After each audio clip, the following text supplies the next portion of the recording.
네, 도널드 트럼프 미국 대통령이 다음 달 1일 25%의 상호 관세를 부과하겠다는 내용의 서한을 이재명 대통령에게 보냈습니다. 우리로서는 최악은 피했다는 평가입니다만 이 서한을 안 받는 성실 교섭 지위를 확보하는 데는 실패했습니다. 일단 3주를 벌게 된 정부는 급박하게 움직이면서 사활을 건 관세 인하 총력전에 돌입했습니다. 우영준 기자의 보도입니다. 간밤 도널드 트럼프 미국 대통령은 우리나라를 비롯한 14개국에 관세 서한을 보냈습니다. 우리나라에는 오는 8월 1일부터 모든 한국산 제품에 25%의 상호 관세를 매기겠다고 통보했습니다. 대통령실은 오늘 오후 곧바로 관계부처 합동 긴급대책회의를 소집했습니다. 이 회의에서 김용범 대통령실 정책실장은 조속한 협의도 중요하지만 국익을 관철하는 것이 더 중요한 가치라며 각 부처에 만전을 당부했습니다. 관세가 인상이 되는 최악의 상황을 면한 것으로 보고 지금 확보된 그 협상의 시간만큼 지금 위성락 안보실장도 가서 고위급 회담을 이어가고 있고요. 미국 워싱턴에선 위성락 국가안보실장과 여왕구 산업부 통상교섭본부장 투톱 체제로 협상을 벌이고 있습니다. 위 실장은 마코 루비오 미 국무장관 겸 국가안보보좌관을 만났습니다. 이 자리에서 미국 측은 8월 1일까지 시간이 있는 만큼 양국이 그전까지 합의를 이루기 위해 긴밀히 소통하길 바란다는 메시지를 전했다고 대통령실은 밝혔습니다. 여왕구 통상교섭본부장도 하워드 러트닉 미국 상무부 장관을 만나 자동차와 철강 등 대미주력 수출품에 부과된 품목 관세에 대해 경쟁국 대비 우호적인 대우를 요청했습니다. 협상 카드로는 미국 측이 관심사인 조선협력을 포함한 양국 간 제조업 르네상스 파트너십을 내걸었습니다. 대통령실은 내일 위 실장이 귀국한 다음 정책실과 국가안보실 간 공동회의를 열고 대응책 협의에 나설 계획입니다. SBS 비즈 우형준입니다.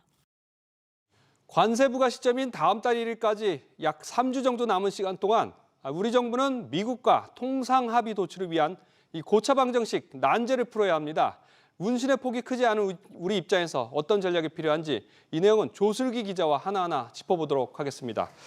자, 조 기자, 이 트럼프 대통령이 우리에게 관세 독촉장을 보냈잖아요. 우리는 어떻게 이 답신을 해야 될까요? 일단 우리 측 선택지는 크게 두 가지입니다. 무역 협상을 앞서 타결했던 이 베트남이 그랬듯이 시장 개방 등의 요구를 상당 부분 수용하고 관세율 인하를 얻어낼 수 있습니다. 또 일본이나 인도, 유럽연합처럼 미국 측 관세 압박에 버티기 모드로 나갈 수도 있습니다. 그러나 미국과 경제를 넘어 안보 동맹을 맺은 상황을 감안할 때 이 내줄 건 내주고 얻을 건 얻는 실리주의 협상이 현실적인 선택지입니다. 우리 측에서 이 무역 장벽을 없애면 미국도 관세 조정을 고려하겠다고 밝힌 만큼 향후 이 비관세 장벽과 관련한 협상을 어떻게 결정하느냐가 남은 기간 관건입니다. 그럼 결국 이 비관세 장벽을 어느 정도 낮추는 게 불가피하다는 뜻인데 어떤 게 있을까요? 일단 계속해서 얘기가 나오고 있는 이 30개월 이상 이 미국산 쇠고기 수입 문제, 또 그리고 쌀 수입 확대 문제가 있고요. 유전자 변형 생물체 수입 압박이 한층 더 거세질 수 있습니다. 빅테크 기업들의 이 이해관계와도 맞물린 우리 정부의 디지털 관련 규제죠. 이 구글 측의 정밀지도 반출 요구 문제, 또 해외 플랫폼 망 사용료 부과 역시 협상 의제로 다뤄질 공산이 큽니다. 다만 이 앞선 사안들은 농민 측 반발, 또 군사 안보 등과 직결된 문제인 만큼 주고받기식 협상 시 이 내부적인 설득도 필연적으로 동반돼야 합니다. 이해관계자들이 있고 또 국내법과 관련되어 있기 때문에 상당히 정부가 신중하게 접근해야 될 필요가 있죠. 국내에서 설득하는 또 협의하고 일종의 공감대를 형성해가는 공론의 장도 필요하죠. 25% 상호 관세뿐만 아니라 우리 수출 주력인 이 철강과 자동차에 붙은 품목 관세도 풀어야 할 과제죠. 맞습니다. 당장 우리 수출 경쟁력 하락과 직결된 문제이기 때문입니다.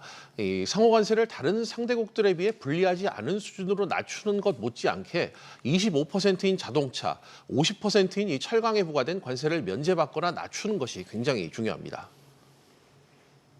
자동차와 철강은 반드시 낮춰야 된다고 봐요. 미국 수출에서 총액에서 차지하는 비중이 자동차와 자동차 부품을 두 개 합하면 거의 38% 수준이에요. 네, 특히 또 올 상반기 우리 수출을 지탱해온 반도체마저 이 품목 관세 항목에 향후 포함될 경우 우리 수출에는 그야말로 치명타가 될 수 있습니다. 따라서 이를 위해 이 알래스카 액화 천연가스 LNG 개발 사업 투자나 조선업 등과 같은 이 제조업 분야 협력 방안을 좀 더 구체적으로 미국 측에 제시할 필요가 있어 보입니다. 네, 조 기자 수고했습니다. 이런 가운데 최근 우리 경제가 1차 추경 집행에도 여전히 미약한 경기 흐름을 보인다는 국책연구기관의 진단이 나왔습니다. 건설업 부진이 계속되는 가운데 관세 전쟁 속에 대외적 여건 악화로 제조업 조정으로 생산성이 약화됐다고 봤습니다. 정인영 기자가 보도합니다. 한국개발연구원 KDI는 6월 우리 경기가 전월과 비슷한 정도의 낮은 수준에 머물러 있다고 평가했습니다. 한 달 전 미약한 상태라고 진단한 우리 경제가 여전히 나아지지 않고 있다는 뜻으로 해석됩니다. 이 같은 진단이 이어지는 이유는 건설업과 미국 관세 압박이 경기 하방 압력으로 작용한 탓입니다. 실제 5월 건설업 생산은 1년 전보다 20.8% 줄며 전달에 이어 크게 감소했습니다. 수출의 경우 지난달 선박이 일시적으로 증가하며 4.3%의 증가율을 기록하긴 했지만 높은 관세를 적용받는 자동차를 중심으로 대미 수출은 1.9% 증가에 그쳤습니다.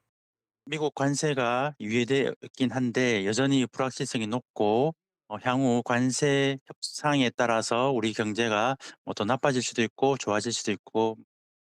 다만 최근 소비 심리가 회복되는 모습은 긍정적입니다.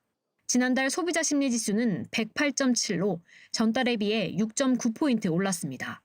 2차 추경으로 조만간 소비 쿠폰이 지급되는 데 따라 내수 진작에 대한 기대감이 나옵니다. 일정한 기간 내에 지역에서 소비를 해야만 됩니다. 우리나라 전체 국민에게 다 지급되기 때문에 소비 활성화와 내수 경제를 살리는 데 아주 크게 도움이 될 것이다. 미국의 상호 관세가 유예됐지만 여전히 불확실한 대내외 여건 속에 우리 경제가 반등할 수 있을지 주목됩니다. SBS 비즈 정윤영입니다.